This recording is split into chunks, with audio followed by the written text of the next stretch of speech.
અભ્યાસે અપી અસમર્થોસી મત કર્મ પરમો ભવ. આ બધાય માટે કામની વાત.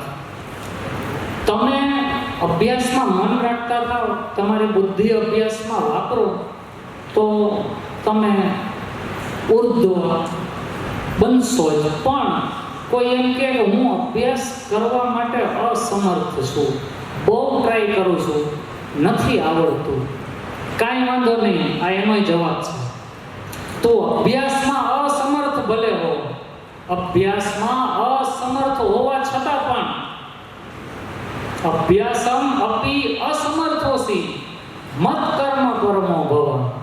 તું મને તારા કર્મો સમર્પિત કરતો હોય ને એમ કામ કર.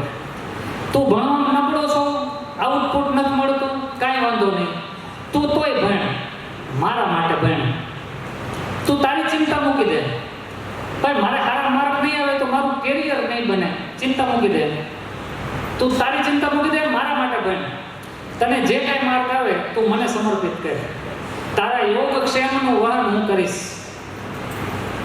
મદર્થમપી કર્માણી, તારા બધાય કર્મ તું મારા માટે કર. કુર્વન સિદ્ધિમ અવાપ્સ્યસી, જો તું આવું કરીશ ને તોય તને સિદ્ધિ મળશે. ભલે તું અસમર્થ હોવા છતાં પણ તું તારા કર્મો મને સમર્પિત કરી અને કરતો રહીશ તો તને સિદ્ધિ ચોક્કસ મળશે. એટલે અહીંથી પછી તું દોડતો થઈ અને તારા લક્ષ્ય સુધી પહોંચી જઈશ. નેક્સ્ટ. તો જ્ઞાન જેવું પવિત્ર આ જગતમાં બીજું કંઈ છે નહીં, અને આપણે એને જ પ્રાપ્ત કરવા માટે સતત પ્રયત્નો કરતા જ રહેવા જોઈએ. જ્યાં સુધી ખોળિયામાં પ્રાણ છે ત્યાં સુધી શીખતું રહેવું, શીખવાડતા રહેવું. આ મંત્ર લઈને હું જીવું છું, તમે પણ કંઈક એવા જ અર્થથી જીવતા હશો.